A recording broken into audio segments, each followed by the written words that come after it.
Good afternoon, everyone, and welcome to today's Book Trib live chat. We are so excited to have you with us today, especially because we have an incredible author joining us in just a few moments. But before I get to that, I am going to let you know about why these live chats are all possible.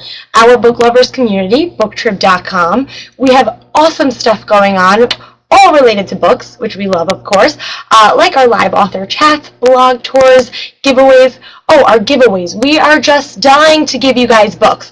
Right now we have The Fiery Cross by Diana Gabaldon, Wilson by A. Scott Berg, and many more. But you have to be a book trib member to win these books. So go sign up. It's free, it's easy, and like I said, we are dying to give away these books. Also, I am going to be your host and moderator for today, BookTrib Babe. You could follow me there on Twitter to get all the updates going on BookTrib, and follow BookTrib too. We love tweeting and retweeting, so go ahead and follow us. But not now. Don't leave the chat. And now to the whole reason we are here, Mr. Bond. Mike Bond, that is. How often do you think he gets that? But this Bond is better in the sense that he is actually saving the world. Excuse my piece of paper right here, but there is no way I was going to memorize all the incredible things that he has done. And I'm going to name a few for you, but I'm probably not even scratching the surface. So listen to this, because you're going to want to climb the Appalachian Mountains and probably save some pandas while you're at it. First off, Mike has been called the master of the existential thriller by the BBC and one of the 21st century's most exciting authors by the Washington Times. He is, of course, a best-selling novelist, an environmental activist, advisor to U.S. and foreign governments. He's an international energy expert, war and human rights correspondent, and an award-winning poet. He has lived and worked in many remote, dangerous parts of the world, including 30 countries and 6 continents. Get ready, because I'm not even close to done. He has been a Democratic candidate for the U.S. Senate from Montana, was project manager of several wild and scenic river and national wildlife refugee master plans, worked to protect the Allagash Wilderness Waterway in Maine, helped create Montana's Lee Metcalf Wilderness and California's Golden Gate National Recreation Area. He's fought elephant poaching in Africa. He managed the NASA and AIA project to design part of the orbiting space station. Are you hearing all of this? And he helped write the Colorado Wolf Management Plan. He's also, if that's not enough for you, he's also a former anchor for the PBS new program European Journal. And he was also the Paris energy correspondent for the Financial Times. I actually have one more thing for you. One of the most awesome things that Bond has done, he has hiked more than 50,000 miles. That is twice the circumference of the Earth. If I walk 1 mile at the gym, I think that is an accomplishment. Okay? And he has done this in North and South America, New Zealand, Mongolia, Russia, Africa, Spain, and France. Oh, I'm tired just reading all of that. And you can ask him about it as soon as I invite him on, very shortly. But of course, if you stick around to the very end, you could win a copy of Mike's book, Saving Paradise, his latest thriller. It is fiction, but of course you can tell he has a lot of real-life experiences that go into this. So without any further ado, I am going to invite him on camera, and you can ask him all the questions you want, and be sure to stick around if you want to win the book. I see he's waiting for us.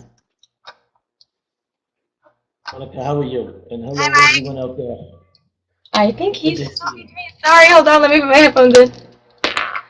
What'd you say? I just said it's great to be here. Thank you very much for the invitation. Can you hear me now? I'm sorry, I can't hear him. Yeah, just put him on. I can't hear you, Mike. I'm so sorry. We can talk about it later. I'm going to put you on. We have a few questions coming in, so you take the floor.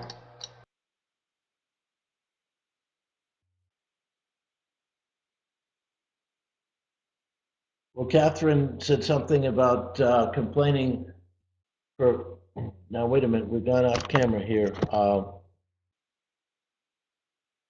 I'm not quite sure why. How I got involved in managing the project. I'm not sure which project, Savvy Bookworm, I'm not sure which project you're talking about. As far as Wild and Scenic Rivers, I got involved because I was the project manager for a environmental planning firm.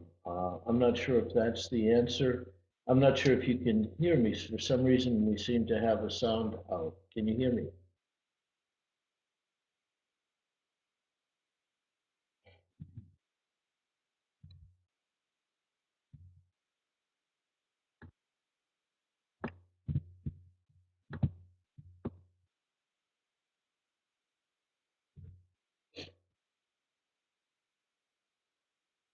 Knowing what I know now, Tiny Book Monkey has asked, what advice would I give? Uh, Knowing what I know now with regard to the human being, I would probably give the same advice as Camus, which is that each individual has to forge her or his own way based upon trusting one's own morality rather than the morality of the masses. And that one has to indeed, uh, one has to look at each situation and make judgments not swayed by that of the majority, because the majority, as Mark Twain said, is usually wrong. I'm not sure if that answers your question.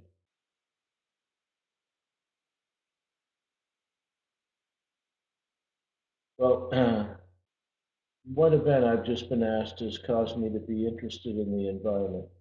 Uh, I've been interested in the environment all my life. When I was very young, I could walk out the back door and enter a paradise of Middle Eastern forest, nearly wild forest. It went on for miles. When I was 4 years old, I was out there in the woods climbing hills and getting completely lost and getting stuck out there at night. And there were bears and deer and raccoons and water moccasins and everything else out there. And it was still the wildlands. And I'm talking about a place that was 20 miles from Manhattan.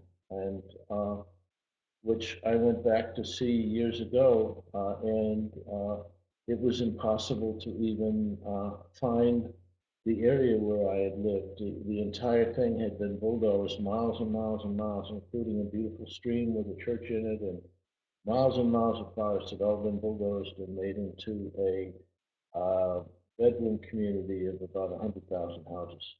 So that was my first interest in the environment, and I basically always turned to the environment for the spiritual and emotional peace that's very difficult to find in the modern humanized world.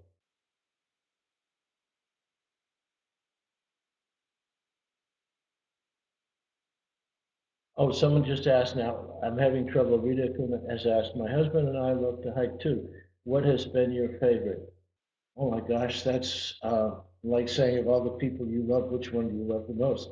Uh, Oh my God, I love Mongolia. The Western Mountains of Mongolia. There's an area in Western Mongolia called the Altai, which is very easy to get to. Well, not very. Actually, it's devilishly difficult to get to, but it can be done. It can be done on a reasonable budget, and it's unbelievably wild and unbelievably high and beautiful. Certainly, the Himalayas, the I first was hiking in the Himalayas many years ago. In fact, often the first person of Western looks, if you wish, to end up in some of these valleys. And that was paradise also. I would say the Andes is wonderful. Absolutely. New Zealand, of course, is absolute hiker's paradise, because you can go, which is really fun, from inn to inn. So you hike 15, 20 miles a nice quiet day, and then you have a marvelous three-star dinner and a four-star hotel.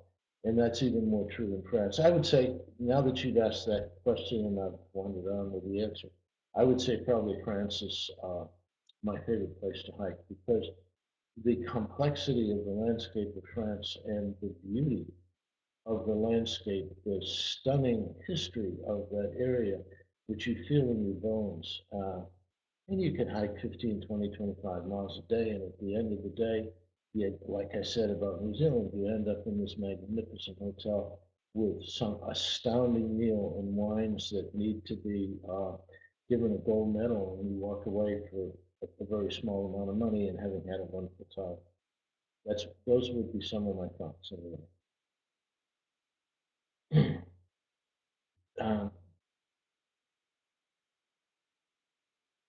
some hula monkey said you've done so much. What instantly comes to mind as, and then it's cut off. So I presume as the most fun.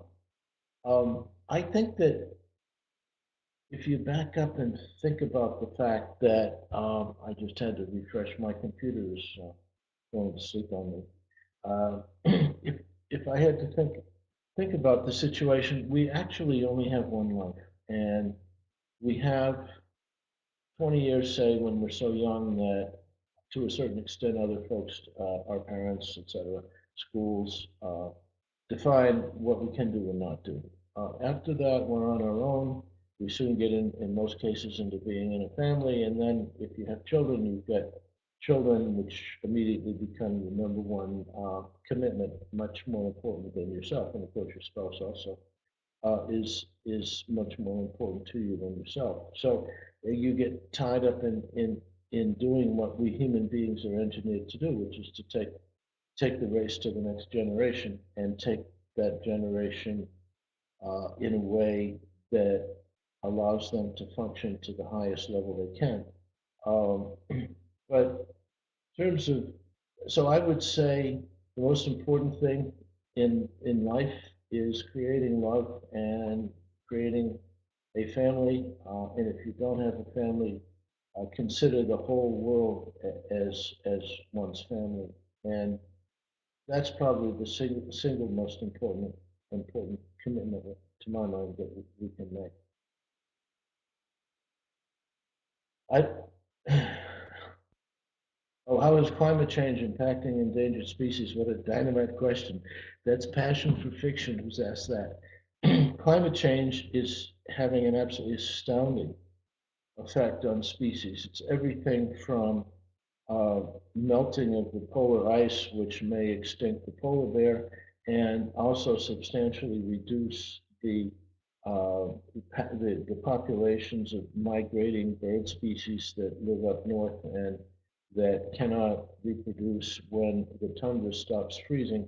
There's just thousands of different things to where the robins go. There's a huge difference in where robins are migrating right now based upon warmer springs and warmer falls. So I think but there's been many climate changes in the last 10,000, 25,000 years. Was it, I forget, in 800 AD, Greenland was called Greenland because it was covered with grass. And that too, I believe in my own way, I believe that was human-induced climate change in that once the Europeans got to developing cities and larger networks, they were burning a lot more wood to keep forests to keep the cities warm, and so that substantially increased the amount of CO2 emitted into the atmosphere, which started climate change. Endangered species, it's funny that endangered species in many ways are being more impacted by humanity's attempt to deal with climate change. And by that, I'll give you an example, which is industrial windmills. Industrial windmills are the supposed mantra for getting rid of greenhouse gases, but in essence, they do not in any way lower greenhouse gases or fossil fuel use because wind is so erratic that you need to have a fossil fuel or other what's called fixed energy producer, energy generator, producing full time to make up all of the fluctuations from the wind that's going into the grid, or you cook the grid, or you have brownouts. So, in more than 30,000 wind turbines worldwide, there's been absolutely no reduction in CO2 or in fossil fuel use. And in fact, the British have found that the more windmills they bring on, the more they have to burn coal. So windmills have a tragic and total effect on bird and bat species. They're going to pretty much extinct. That's not meant to be a verb. Many endangered bird and bat species over the next 20 years. They already may have hit a couple of bat species out of the park. So the Earth has always had climate change. We're accelerating it substantially by human activity. Uh, the only way that I know that we can back off climate change is to develop rooftop solar on a worldwide basis because what that does, rooftop solar does not emit any CO2 or other greenhouse gases. It does not require the use of fossil fuels. It takes us back away from what's called centralized generation, electricity generation, to the idea of individualized, if you wish, uh, electricity generation, where most of what you utilize in your own home is produced off your roof. And we're soon at the point where a couple of batteries in the garage, and you don't even need to be connected to the grid anymore. And there's no need of subsidies to do rooftop solar because right now it's more than functional and efficient, and in addition, you can get leaseback plans that will pay off your solar system in 7 years, and then, like my house, $8 a month just to be connected to the grid. That's all I pay. The rest comes right down through the roof. So climate change is certainly impacting endangered species, but much more important than climate change is population growth. That's what's killing off all of the animals in Africa, for instance. Someone has just said they complain about walking 10 minutes from their parking garage. It's funny that if you look at how the human body is engineered, we're engineered to walk. There's some marvelous books out there there's one called Born to Run, and there's another one, if you just look up anything on barefoot running, for 10 million years, or however many, there's a difference of opinion as to how many years that we have been a biped rather than a tree-dwelling quadruped. But we are engineered to walk long distances, and we are engineered to walk long distances barefoot. I don't remember the number of bones and nerves in the foot, but it's almost the most intensive location in the body for bones and nerves, except possibly the hand. We lose an enormous amount of control over our lives when we put on shoes and walk on asphalt or concrete.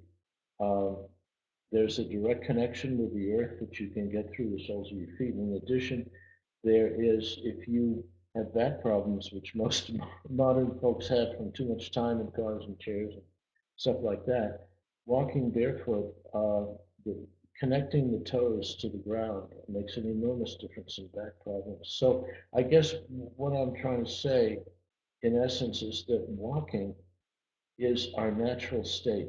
And it's nothing. It was nothing for the old folks back, our great ancestors, as it were, to walk 30, 50 miles a day. When I lived in northern Kenya and when I was getting ready to write The Last Savannah, I knew guys in their 70s and 80s who would decide one day that they wanted to go visit their cousin so and so, and their cousin was 60 miles away across the desert. And they would take off with perhaps a jug or two of water, and that was it. And they would run the whole way. And these were people in their 70s.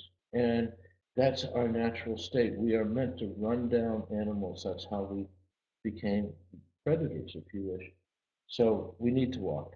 Walking is essential for the soul. What event? This is the question. What event caused me to be interested in the environment? Growing up in the magnificent woods and knowing and having seen so many beautiful places around the world, many of which are gone now. The human destruction rate of the environment is astounding. And like the elephants, I remember being young in Africa, and the elephants would come through, and the herds would stretch to the horizon, and they would be 15 miles long. And it was it was earth shaking to see. And now, of course, there's just a few elephants left, and they're being gunned down and sold into the ivory markets of China and the United States are the two principal buyers, as well as Thailand and Japan. And everybody's making a big fuss about it, being very careful not to do anything. So there you go. That's what I think about that. Oh, that's a lovely question. Just came in from Charlotte. How did you pick out the book cover? It's so pretty. That book cover is from an area in Molokai. Molokai is one of the five or six large Hawaiian islands, and it's the only one with any real natural beauty left to it untouched. It's pretty much untouched, and it's about 40 miles long, and there's a town in the center, which has got a few thousand people, and that's it. That's it. And I live on the far west end, which is pretty much desert. But the cover of the book is taken from the east end. It's called Halava Valley, and it's a stunningly beautiful valley with multiple waterfalls that fall several thousand feet down into these unbelievably lush rainforest jungles. And a lot of Molokai has never even been, I wish to say, explored in the sense that you can get a somewhat of an idea from the air, but it is so heavily jungle that it's extremely difficult to get through it, and it's unbelievably steep, and people who try to get through it literally fall to their deaths, which keeps them from trying to do it again. And so Halava Valley is at the very east end of Molokai in this unbelievable jungle, and the picture is taken where the river that drains these several waterfalls comes out into the ocean in this beautiful little estuary, and the photographer's name is P.F. Bentley, and I think, twice was the Time Magazine Photographer of the Year. He's been all over the world. He's done war journalism, political journalism. He's a magnificent artist and cameraman. You can go to PF Pics, PF and then PIX, I think is his website if you want to see more of his wonderful, wonderful stuff. But that's Halava Valley in Molokai, and I encourage everyone to go to Molokai who possibly can. It's got the world's tallest sea cliffs on one side and the world's second longest coral reef on the other. As I said, it's practically uninhabited and unbelievably beautiful. My wife and I walked from one gorgeous white sand beach to the next, and there's nothing around but monk seals sleeping on the sand. So come and see Molokai, but take good care of it at the same time.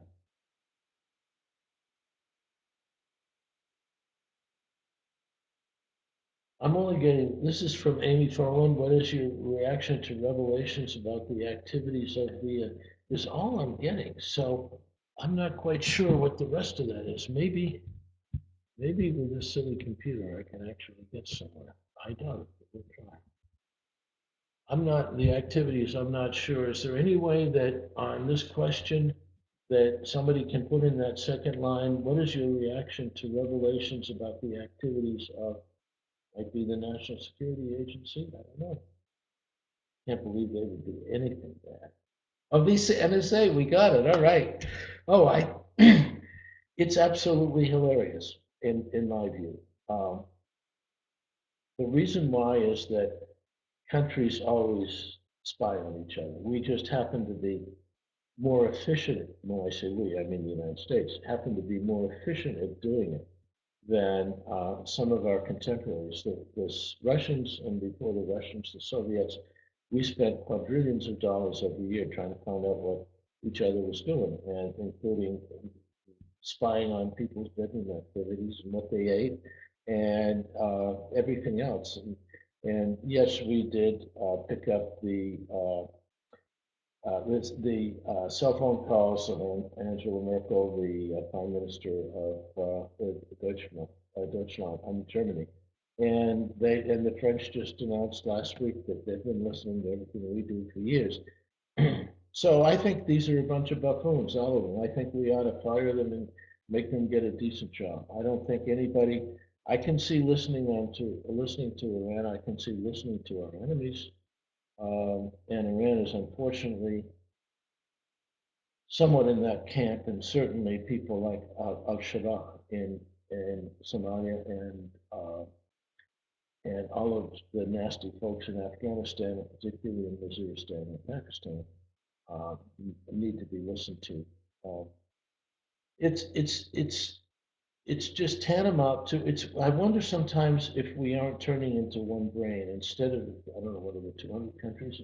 Instead of having 200 countries or 200 compartments in the brain, At a certain point in the evolution of the human brain, we became one relatively, somewhat interrelated brain. And I think the Earth is trying to become, excuse me, an interrelated brain. And that would include everything from the internet, which of course is the neurons of this new brain. Um, so I think it's funny. I think that these people ought to find something better to do with their life than listen to each other.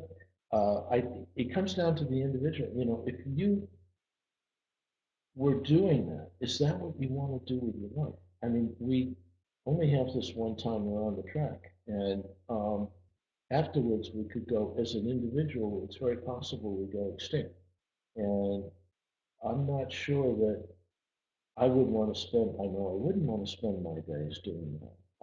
Life is an enormous, immense mystery, and we have to focus on what we can get out of that, and not try to listen to the bedroom conversations of our friends and enemies. The enemies, yes, sometimes, but not the friends.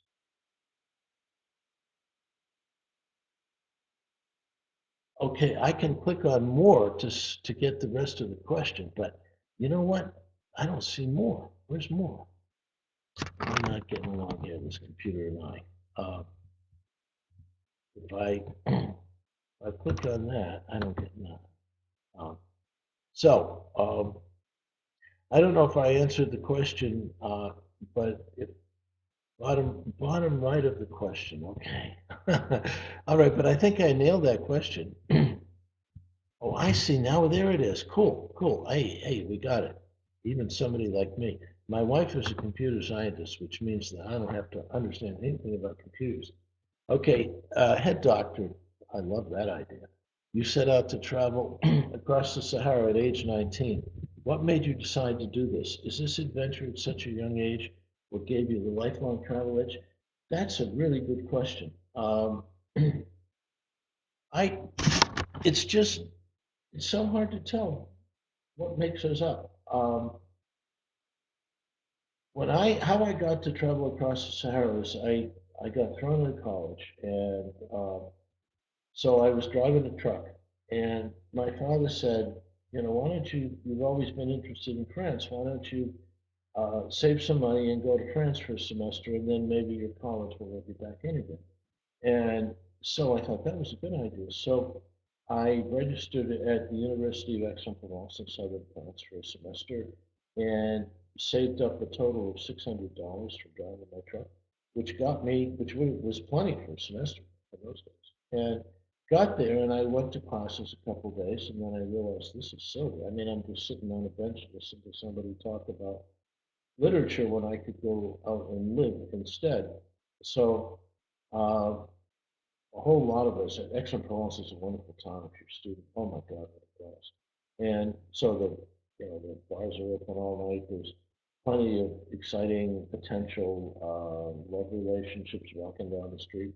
Uh, so anyway, we got in a bar one night. A bunch of us were talking, and the idea came up. You know, why don't somebody go across the Sahara? So I took it seriously since I didn't want to go to class. And for $10, you could get across the Mediterranean to Algiers, Port Claus in a boat. And I think I had like $20, and I just started hitchhiking south from Algiers down into the Sahara. At one point, I had a few bucks left, and I wanted to go to Timbuktu. Was finally where I wanted to go. So I decided when there were no drives, nobody was going through because it was the end of the Algerian War, and everybody was shooting everybody. Um, so I just decided to hike, and that's how it came about. But I had travel itch from when I was 4 or 5. I'd go out in the woods behind the house, and I'd be out there and way out in the wilderness, and not even want to come home. It's once you get used to the woods and you're not afraid anymore of being out there alone, it's a marvelous resource. So any wilderness. Now the problem is that there isn't much left. It's pretty much going fast. I don't know if that answers your question, Head Doctor. And Rita wants to know what's left on my bucket list to do. And I don't know. Probably I'd like to go to Mars. That would be fun. And my wife and I, who we met through NASA, and so every once in a while we get thinking about it. She was a potential astronaut at one point and then decided to bail out of it for many reasons. But we talk about would we, the talk in NASA now is who wants to go one way. And I I don't know. I might do it. And so Mars might be fun. Uh, I recommend for anybody who hasn't seen it, the movie Gravity. It's just an astounding masterpiece, and it's so true to space travel. The way space travel really is, right down to what the inside of the Russian space station looks like. But in terms of where else, gosh, I haven't been to Bhutan yet. My wife and I think of going next summer. I could spend the rest of my life in France. You can never get enough France. It's. I think it's a little bigger than Texas, but it has more hiking trails than the entire United States combined. Most of these hiking trails are, oh, probably over 2,000 years old. They're back from Roman times. They go from village to village, and it's a hike into the past as well as a hike across what is probably the world's most magnificent, consistently magnificent scenery is France. Uh, I would like to do some climbing in the southern Andes. I haven't done yet. I don't know. There's so many places to go. So many places to go. There's lots of Siberia I haven't seen. And when did I start writing fiction? Um, oh gosh, in high school. I think I saw it as a way to. My basic question is the same question we all ask: is what is life? Um, and what is this mystery and who are we and what is this world and the like the philosophical question, is it imaginary and it's produced by our brains, or are we pawns in some celestial video game? um, so I think one of the things I learned early is that if I create fiction, it helps me to understand what is life, because fiction is often truer than fact. And uh, as I think it was Confucius said, imagination is more important than knowledge. And we've all been writers for the 10 million years. Even I think having watched lions, for instance, in Africa, lions are writers. They get, in the end of the day, they get together usually on a little hillock somewhere, a whole pride, and you can hear them talking over their day among each other. And a lot of that is sub-rational. It's just stuff they communicate. But another example is minor birds. Minor birds, at the end of the day, in India, for instance, they gather in the trees and they chatter and chatter and chatter. And what they're exchanging is data about the day, what everybody learned, where there's good insects to eat, where somebody with a BB gun is causing trouble, et cetera. And so got hit by a car today, and now we got to raise his kids, et cetera. But I think that we humans have perfected the story as a survival tool. The story is a survival tool. It um, it allows us to exchange information beneficial to everyone. Like again, in the case of our cave-dwelling forebears, where the lions were and where the prey was, that were the two big things, and where you could get blueberries and all that kind of stuff. And that's really what fiction is today. And so I've always been interested in it from a very early age. And having been exposed to Hemingway and Dickens and Camus at a very early age, and Edith Wharton, and some of that stuff like that, particularly Hemingway and Camus, makes it impossible not to write fiction, because you're trying to figure things out. And I would encourage every single person in the world to write fiction, because it's a way of finding the real facts. But I started very young, and I won a national short story contest in high school. And after that, what's really funny, in college, I did a creative writing course because I thought it would be easier than actually having to study biology or something. And At the end of the course, I think I got a C or D, and the teacher told me he was going to pass me as long as I promised never to write again. So what do you expect out of that? You know, you write to understand and communicate that to others. Yeah, today the next question is that today's report that the western black rhino is now extinct. I think the last sighting of the western black rhino was in 2006, and it was first declared extinct in 2011. So this is not really new news, but it's typical of the catastrophe that's happening to Africa. And I would say in 10 years, probably most of the major, well, certainly the elephant's going to be gone in 10 years, and very shortly after, we're going to lose, we're about to lose the cheetahs, we're going to lose the lions very quickly. For all intents and purposes, the tiger is extinct. There's still certain areas in India where they exist.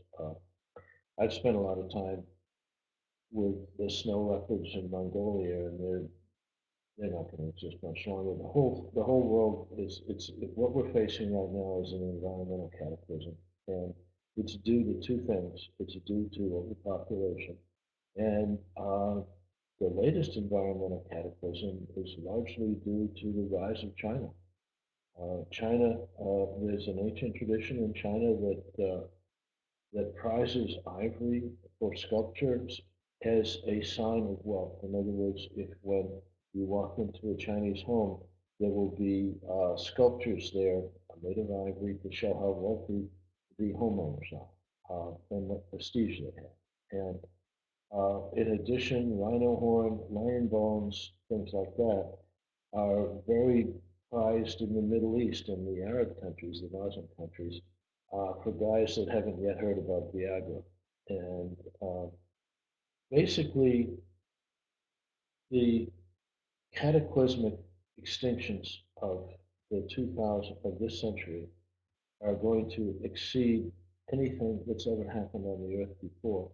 And as I said earlier, it's due to overpopulation, also to increased industrializations and to the money that flows back and forth now between countries, so that the United States, which has given up its industrial base entirely and given it to China for free, and borrowed money from China then to keep the lifestyle we no longer could afford because we've thrown away all our industries, which was all done at the behest of the politicians and corporations, of course.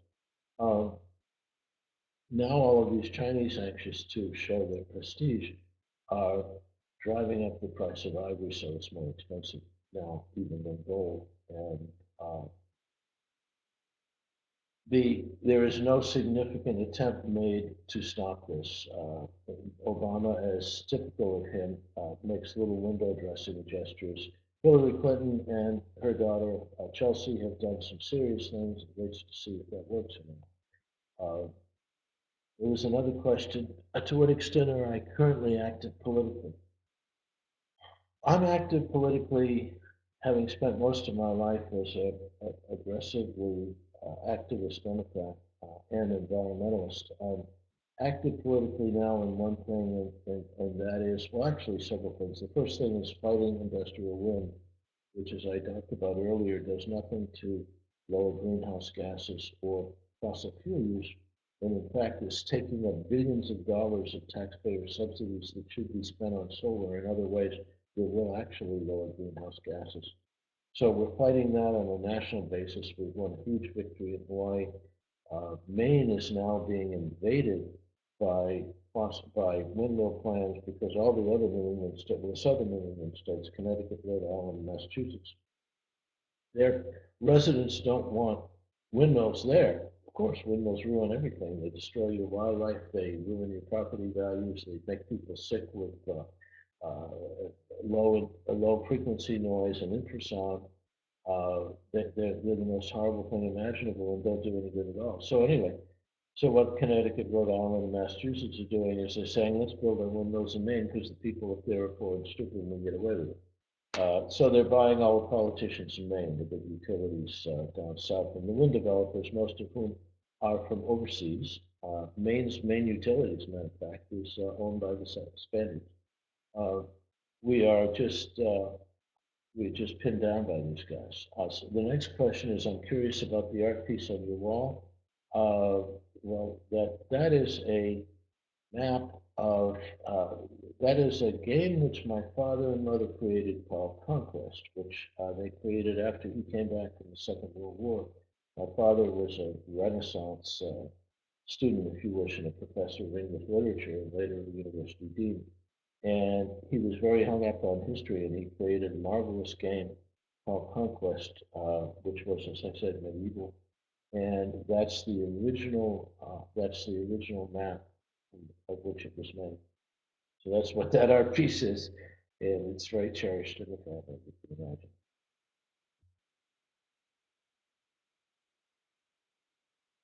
Oh God, someone has asked. Oh, this is Tony Whitmire has asked if you could save one species, which one would it be? Well, what I could say is, if I could save the human soul, that would be what I would say, because the human soul is pretty much a wreck. When you look at the last 100 years, when the number of wars we've had and the exterminations we've had, the hundreds of millions of people we've exterminated ourselves, the tendency, as far as I can see, humans have two overriding passions. One is screwing and the other is killing. And as well, it's fun to have families and eat and drink and carry on. But we somehow have to change our hearts so that we can, like I was talking about the environment a few minutes ago, there's absolutely no need for us to devastate what's left of the earth. We can create a magnificent earth without it. We don't need to ruin everything. So what is it in our souls that makes it impossible for us to take that step? What is it that makes it impossible for us to institute population control? I mean, particularly in Africa and the Muslim countries, it's just not on the table. And the Africans complain about poverty, but they continue to produce tons of children. When my wife and I were there, just the time we lived in one of the towns we lived in when we were there, the population literally was exploding. And yet no one dares to touch these subjects. Everybody says, well, we've got to feed the mouths on the planet. But why are we continuing to add to the mouths? Because what we're in essence doing is we are depriving our future of any hope of reasonable life. And so if I could change one species, it would be the human species because we're going to eventually go extinct too if we keep going the other way. What do I think about fracking? That's a great question. Uh, what we have to do is to lower our frantic drug-induced demand for energy. Uh, Fracking, what we're doing is we're racing around the world, trashing the last outposts of beauty in order to squeeze the last bits of energy out of them. Um, it would be much better to learn to control our own need for energy. There's no reason why every house in the United States shouldn't have solar panels on the roof, and every small business, and every shopping mall, and all the other places you can put solar panels.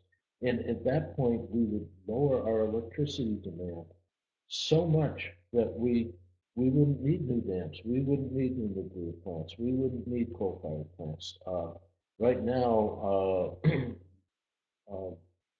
the amount of coal that's being strip mined in the United States to ship to China is unbelievable. Wyoming, northern Wyoming is getting strip mined, and the coal is being burned all over the United States as well as overseas.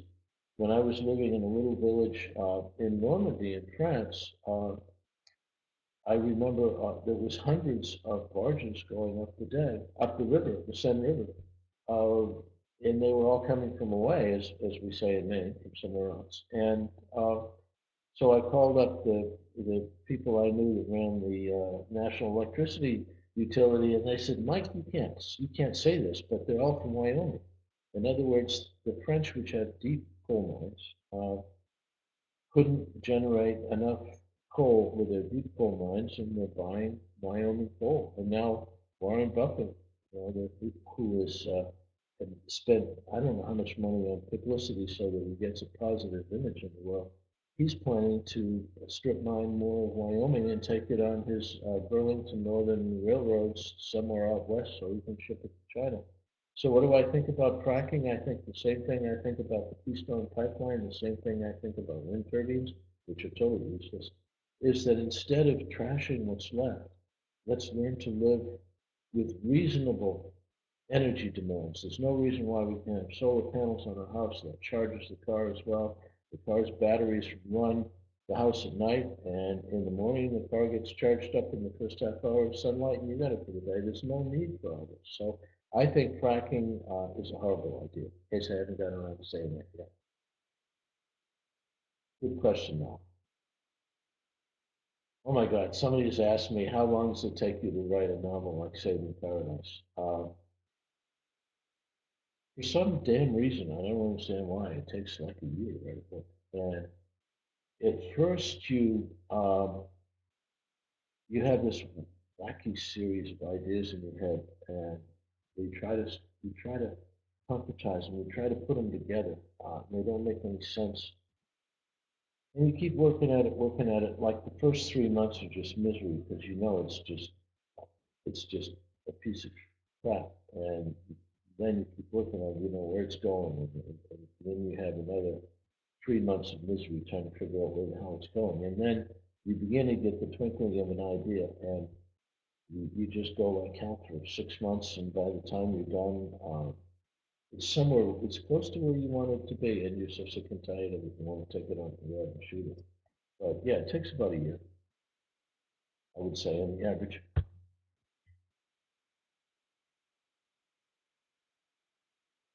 And someone has asked, who has impacted you most in your career? Oh, that's a lovely thing. These questions are dynamite, by the way. Um, wow. Certainly Dave Brower was here. I thought I worked very closely with Dave for a long period of time. Uh, Another one was Howard Lowenstein, who was basically one of the major coordinators of the anti-Vietnam War movement in the United States. He's the one who started the Dunk Johnson movement. I'm getting back in history here, but he basically single-handedly started the movement that unseated Lyndon Johnson so that he did not run again in 1968.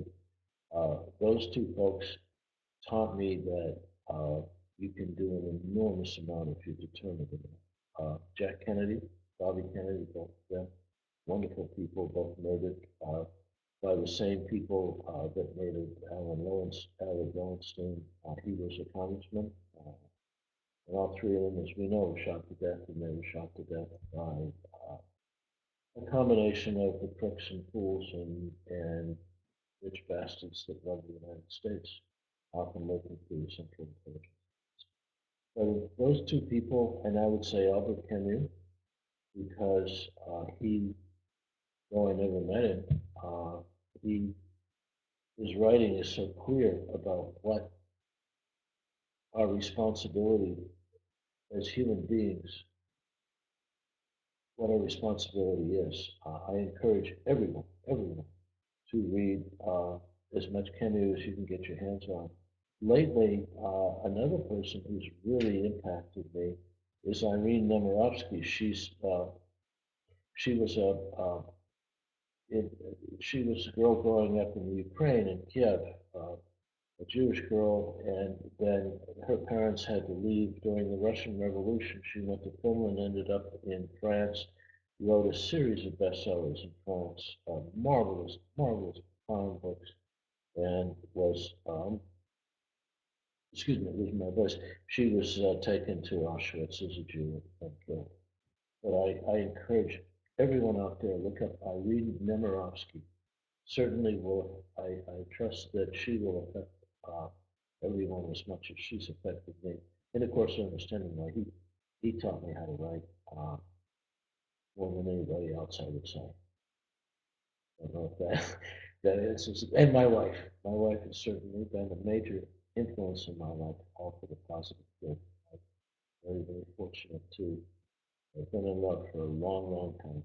Uh, have I any suggestions for further reading or film viewing? Okay, further reading. We just touched on that a little bit.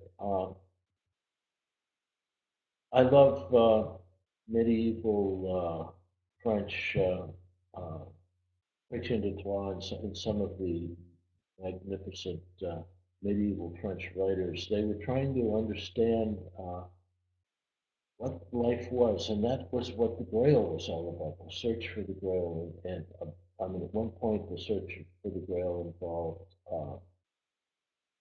the cup of truth, if you wished, and it basically it's also the search for the Grail is basically a sex mystery because the the essence of life, the secret of life, of course, is in sexual congress. How do you, when you create a new life, you've gone far beyond anything else that we can do. Um, so I would say medieval French literature. It's better to read it in French because you get much more of a sense of what's going on. Anything that Tolstoy wrote, obviously, anything Hemingway wrote, I'm going to disagree with him part of the time. Again, Camus, uh, Malraux, certainly The Human Condition, Man's Fate, La Condition Humaine, one of the greatest books ever written. I don't read a lot of stuff, modern stuff, because there's so much magnificent ancient stuff. Seneca, just read Seneca, the Roman essayist, if you wish, in terms of learning marvelous stuff about how to live. But I think the best way to read is actually to travel. Go places. If you've never been to Rome, go to Rome, but spend time. Don't just fly through. In Rome, you have to spend 2 weeks just to get your feet on the ground. Go everywhere you're afraid of. That would be that would be my reading message. Oh, here somebody wants to know what my view is on Obamacare. Um, I think it's well intentioned. I have no idea whether it'll work or not. Everything, I have a lot of friends who are medical researchers because I'm very interested in what the human body is and the human brain more so. And they're pretty dead set against it. The only thing I'll say about healthcare is that having lived many years in France, where there's public healthcare, that is by far the only sensible way to go. I mean, when you go into a doctor's office in France, you'll notice there's no secretaries, there's no clerks doing insurance forms. He or she, the doctor, fills out one half of the form, you sign the other.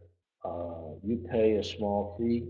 The rest of it comes out of the government health insurance to which you contribute on a monthly basis.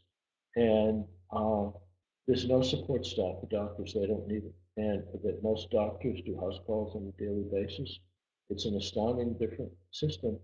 Um, and it's the same in Austria. I had the bad luck to be 2 weeks, excuse me, in intensive care in Austria after a bad injury. And the whole bill came to $10,000.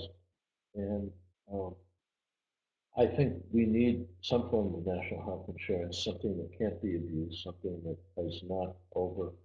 Uh, the trouble with Obamacare, if you wish, in order to get it through the Senate, he had to deal with people like Joe Lieberman from Connecticut, who was a pawn for the insurance industry. So there's a lot of junk in there that's pro-insurance. We need one single national system, one single national payer. Obama has pretty much kind of screwed himself over in the last several years. He's ended up being by far the worst environmental president we've ever had. And I have to say, I worked my tail off for him the first election. So he's headed into a sea of troubles, and I wish him well. Um, what kind of books do I read? I read a lot of I read a lot of science. I read a lot of archaeology and paleontology, a lot of medical research on the human brain, on personality. As I mentioned earlier, I read a lot of medieval literature. I read a lot of old stuff, classics, which you can read time and time again. Um, and I keep going back to, as I said, Irene Nemirovsky is my most recent, I don't want to say discovery because France, everybody knows about her, but she's my most recent passion. Um, and what am I reading right now? I'm reading like 6 books, but I don't read much modern stuff. Uh, it's one of the things about the ancients or about a different time. I just finished a wonderful book by Edith Wharton, and one of the things about the more historical books, and I don't mean to be focused on history. I mean books from the 19th century and earlier, is they teach us a lot about the past that we otherwise might not know. So, and the other thing, I'm really sick and tired of a lot of modern lit that's so focused on the individual. And what sex are you? Are you getting along with your partner? What is what these all these little existential queries that you put into books? I think that's silly. I think what needs to be done that we need to read about. The world is coming to a cataclysmic mess, and for literature to say, "Oh, that's not my purview. I'm not going to worry about that. I'm going to keep writing about dysfunctional relationships." Uh, Nobody wants to hear that anymore. I think it's time that we focus on the human condition, and we focus on what needs to be done to keep the species alive and to keep some remnant of the earth alive, because we're going to lose the entire earth in the next 20, 30 years. It's all going to look like China, which is one huge slag heap under a cold sky. So we need to we need to broaden what we write about. And passion for fiction is asking me my favorite music. Oh, that's easy. AC/DC. Heavy metal. I love heavy metal. Guns N' Roses. I love anything guitar, anything electrical guitar. I play electric guitar, and my wife and I have 3 sons, all of whom are guitarists. And the raunchier, the nastier it is, the better I like it. I just adore AC/DC. Both Bon Scott and the new vocalist, since Bon Scott died of an overdose in the swimming pool. Uh, and the '60s music. I mean, the music that came out of the '60s, the anti-war stuff, the sex-driven stuff. Uh, that's the wildest stuff on the planet, and nobody's touched it yet. And I also am extremely fond of Cooper Aron, fond of 15th and 16th century organ music. I adore Bach. I'm particularly fond of Mozart. In terms of classical, my favorite instrument is the piano, and I love piano sonatas and I love piano concertos very much. I mean, the Chopin's piano concerto is out of this world. Have I ever considered writing a children's book? And so, yes, I have. As a matter of fact, back 15 years ago, my wife realized that in my ragged youth. I never had a stuffed animal or anything like that. So she got me one day, walked by a window in Paris, and saw a little stuffed rabbit. I don't mean a real stuffed rabbit, I mean a pretend rabbit. And so she got me, and I named him Bunrabs, and he's been all over the world. He has been to Antarctica. He's been to the high Himalayas. He is the coolest dude. He's hung out in the Kremlin. And so I was going to, eventually, I just haven't had time yet to start writing a series about Bunrabs. And because he's had adventures all over the world, he has his own Maserati, which is pretty good for a stuffed rabbit. So I do have that plan. It's just a question of, I'm writing so many damn books at the same time. I don't know where his story is going to come in.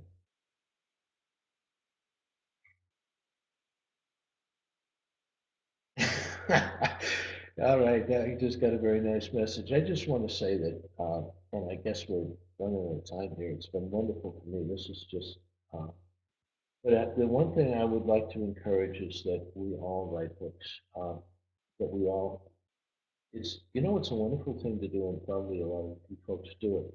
Uh, is just write every day a little bit, and I Here's, I just got a thingy that says more. I'm supposed to, and now I have to find this darn computer. Okay, here they are. I have five winners of of Saving Paradise. And I want to thank all of you as well as everyone else who's been kind enough to sit in. And the only thing I wish we could do is somehow chat in person. But here are the winners: Amy Farland, Rita Acuna, Tony Whitmire, Zevius, and Charlotte. So I thank you all. I thank everyone. If ever I'm in a bookstore and you're there, please come up and say hi. If you are a lucky winner, I'm supposed to tell you, by the way, to email booktrib@booktrib.com. So please do that, and the books will get right out to you by the best team in the universe. Thank you, and Rita, thank you. Thank you, Zevius. Thank you so much. Wow, thanks so much, Rita. Dynamite. Let's meet in a bookstore someday. Vive la bookstore. Long live the bookstore.